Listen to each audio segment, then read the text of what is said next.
So finally it's the day. నేను ఇంతకుముందు చెప్పినట్టు దావోస్ పర్యటన సందర్భంగా జ్యూరిక్కి మన చీఫ్ గెస్ట్గా నారా చంద్రబాబు నాయుడు గారు, గెస్ట్ ఆఫ్ ఆనర్గా కె రామ్మోహన్ నాయుడు గారు, నారా లోకేష్ గారు అండ్ టీజీ భరత్ గారు ఇవాళ మనందరినీ కలవడానికి వస్తున్నారు.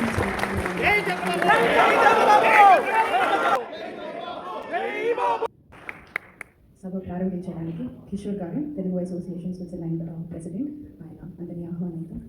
Start the program. So please. Hello friends, అందరికీ నమస్కారం. I'm here to welcome you all from Swiss Telugu diaspora, Telugu Association of Switzerland and all Telugu Swiss associations and our volunteer team relentlessly working for last 1 month. Welcome you all to the event. Thank you everyone. Vision 2047, which we all wish him success on both the initiatives, and we wish him bring a lot of more investment from the World Economic Forum 2025 and for the sustainable growth of our Telugu states. And from Denmark, he is a co-speaker of this speaking event. Titu Matipatla from Shine speaker కింద ఇక్కడ వస్తున్నారు. Let's welcome them and encourage them. Good morning, honorable dignitaries on the dais, Sri Nara Chandrababu Naidu garu, Rammohan Naidu garu, Lokesh garu and TG Bharat garu. We are going to talk about job opportunities and immigration policies for Teluguites. We invite our honorable Chief Minister and entire Telugu team to the Switzerland and are honored to speak at this meeting.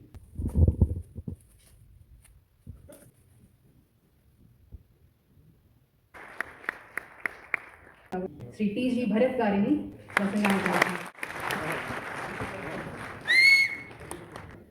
వేదికను అలంకరించిన పెద్దలు, father లక్క Chandrababu garu, the future is in safe hands అండి. The most dynamic youth leader మా నారా లోకేష్ గారు, highly educated, 175 ఎమ్మెల్యేలు, 25 ఎంపీలు, ఆ రాజ్యసభ ఎంపీలలో స్టాన్ఫోర్డ్ నుంచి చదివిన వాళ్ళు ఎవరు లేరండి. So very highly educated, so he knows what to do, when to do everything. So perfect blend ఉంది మాకు, ఇట్లా సీనియరు ఇట్లా జూనియరు. వీ హ్యావ్ అంటే లాంగ్ టర్మ్ విజన్, ఒక ఆలోచన చేస్తే ఫ్యూచర్ ఆఫ్ తెలుగుదేశం పార్టీకి ఉంది అని చెప్పేదానికి ఒక క్లారిటీ ఉందన్నమాట మా పార్టీలో. అండ్ నచ్చినా నచ్చకపోయినా ఎవరికైనా ఫ్యూచర్ ఇస్ లోకేష్ గారు. అండ్ ముఖ్యమంత్రి కూడా మన లోకేష్ గారు చూశారు. మన రామ్మోహన్ నాయుడు గారు, the youngest cabinet minister in union government.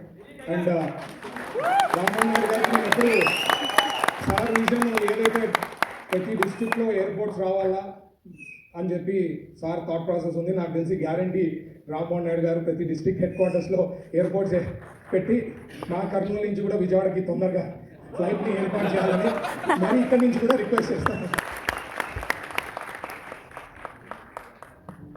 అందరికీ నమస్కారం. యూరోపియన్ తెలుగు డయాస్పోరా ప్రోగ్రామ్కి ప్రతి ఒక్కరికి కూడా స్వాగతం. వేదికను అలంకరించిన మనందరి అభిమాన నాయకుడు, నవ్యాంధ్రప్రదేశ్ నిర్మాత, తెలుగు వారందరికీ కూడా ప్రపంచంలో ఎక్కడ ఉన్న కేర్ ఆఫ్ అడ్రస్. రియల్ లైఫ్లో మనం అందరం సూపర్ స్టార్స్ చూసాం, కానీ రియల్ లైఫ్లో మనకు అందరికీ కూడా సూపర్ స్టార్ అయినటువంటి మనకి విజనరీ, అలాగే మనకి బిల్డర్ మన ముఖ్యమంత్రి వర్యులు నారా చంద్రబాబు నాయుడు గారికి, అలాగే యువగల రథసారథి, నేటి యువతరానికి స్ఫూర్తినిస్తూ ఆయన గురించి ఎన్నో మాటలు మనం అందరం విన్నాం, రేపు భవిష్యత్తులో కూడా వింటాం. అన్నిటికంటే ఆయన తాలూకా వ్యక్తిత్వం ఒక మాటలో చెప్పాలనంటే, ఆయన మంగళగిరిలో ఓడిపోయిన తర్వాత ఎంతోమంది ఎన్నో సలహాలు ఇచ్చారు, మీరు ఎక్కడైనా కొంచెం సామాన్యమైన తెలుగుదేశం పార్టీకి అనుకూలంగా ఉండే కాన్స్టిట్యున్సీ తీసుకోండి, ఒకే ఒక్క మాట చెప్పాడు, ఎక్కడ ఓడిపోయినా అక్కడే గెలిచి చూపిస్తాడు. మనం ఎవరికంటే తక్కువ కాదు. ఆవకాయనా ఐటీ అయినా, గోదావరి అయినా, గ్లోబలైజేషన్ అయినా, అలాగే గోంగూరు అయినా, ఆంటర్ప్రినర్ అయినా తెలుగు వారు సాధించలేని ఏది కూడా లేదు. కరెక్ట్గా 5 నిమిషాలు ఇచ్చారు అని రామ్మోహన్ నాయుడు తర్వాత మాటలు చెప్పింది. మనోడు మొదలు పెడితే ఆపడం. ఈరోజు గౌరవ ముఖ్యమంత్రి చంద్రబాబు నాయుడు గారు ఏం చెప్తారని వినేదానికి పెద్ద ఎత్తున ఇక్కడ తల్లి వచ్చిన యూరోప్ ఎన్ఆర్ఏ టీడీపీ సభ్యులందరికీ పేరున హృదయపూర్వక నమస్కారాలు.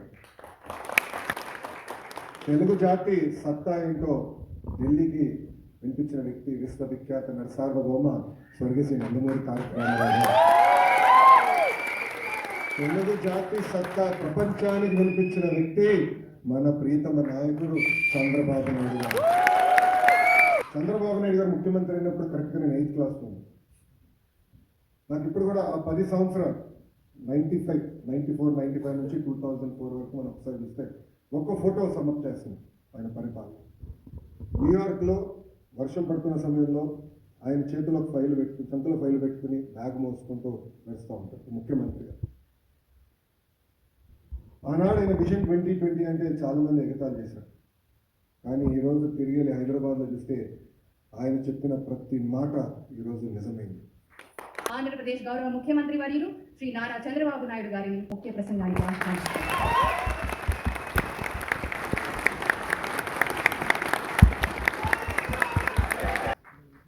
ఇప్పుడే ముగ్గురి స్పీచెస్ విన్నాను. నేను అందుకనే ఎనర్జెటిక్గా ఉండాలంటే యంగ్స్టర్స్ రావాలని మొట్టమొదటిసారిగా రాజకీయాల్లో పెద్ద ఎత్తున మార్పులు తీసుకొచ్చాను. దానికి నిదర్శనం స్టేజ్ పైన ఉండే వీళ్ళు ముగ్గురు ఒక ఎగ్జాంపుల్ అని చెప్పి కూడా మనకి ఇది చిన్న వయసు,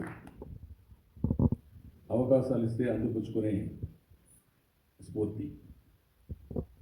ఇక్కడ మీరందరినీ చూసినప్పుడు ఉదయం నుంచి మాట్లాడుతున్నాం, ఎవరెవరు ఎక్కడెక్కడ నుంచి వచ్చారు. దగ్గర 12 దేశాలు ఇచ్చారు, ఇంకా ఎక్కువ ఉంటాయి కానీ ఇక్కడ ఉండేవాళ్ళు 12 దేశాలు ఉన్నారు. ఆంధ్రప్రదేశ్ జిల్లాల మరిగా మీరు యూకే నుంచి వచ్చారు. చేతి పైకెట్టండి, యూకే వాళ్ళతో చేతి పైకెట్టండి. Okay, very good. స్విట్జర్లాండ్ ఎక్కడైతే ఉన్నాయో అక్కడ. ఒకప్పుడు నేను ఎయిర్పోర్ట్కి వస్తే ఎవరు కనపడేవాడు కాదు, ఒక్కరు కూడా ఉండేవాళ్ళు కాదు. కాదు, మా బిల్డింగ్లో మీరు ఎవరు లేరు ఇక్కడ. తర్వాత వచ్చారు మీరంతా. అప్పట్లో ఇక్కడ ఎవరు లేరు. యూరోప్లో అసలు తెలుగు వాళ్ళే ఉండేవాళ్ళు కాదు, ఇండియన్స్ కూడా లేరు.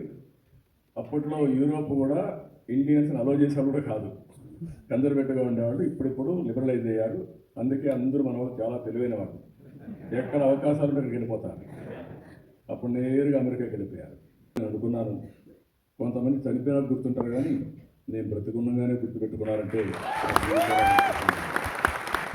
ఇప్పుడే మా ఆడబిడ్డ చెప్తా ఉంది, ఆ రోజు చదువుకోవాలంటే ఆడపిల్లలు చదివించేవాడు కాదు తల్లిదండ్రులు. నేను ఎవ్రీడే సవాలుగా తీసుకొని చెప్పేవాడిని, మగపిల్లవాడైనా ఆడపిల్లైనా బాగా చదివించండి, మీకు ఇది ఒక పెద్ద ఆస్తి, వివక్షత చూపించద్దని ఎవ్రీడే చెప్పేవాడు. It's very fortunate. 2047కి ఇండియా నాకు ఏం అనుమానం లేదు, ప్రపంచంలోనే నెంబర్ 1 కానీ నెంబర్ 2 కానీ తయారవుతున్నాం. ఒకటి నేను ఇచ్చిన పిలుపు ఏంటంటే, తెలుగు వాళ్ళందరూ ప్రపంచం అంతా ఉండాలి. కర్మభూమికి మీరు సహకరించాలి. మళ్ళీ చెప్తున్నా, మీరు ఎక్కడున్నారో అది కర్మభూమి.